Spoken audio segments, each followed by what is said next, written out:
Tonight, President Trump is accusing Iran of blackmailing the United States, but there is some relief for Americans. Gas prices fell today, averaging just over $4 a gallon nationwide.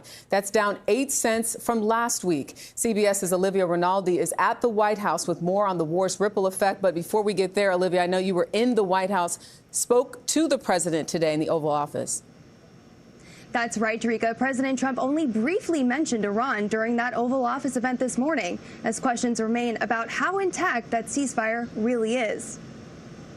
It's going actually along very well, and we'll see. Before signing an executive order Saturday, President Trump projected optimism about the talks with Iran.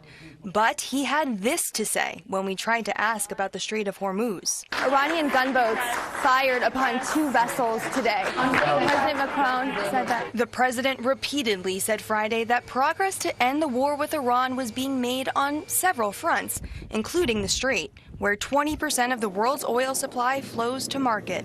On that news, the stock market soared, the Dow closing up Friday over 800 points, the S&P 500 and Nasdaq hitting record highs for the 3rd straight day, and the price of oil, rising for weeks, plunged more than 11%. But Iran's parliamentary speaker used social media to shoot down President Trump's claim about the two countries being ready to end the hostilities. The president made 7 claims in 1 hour, all 7 of which were false. That includes President Trump's declaration Iran would give up its enriched uranium.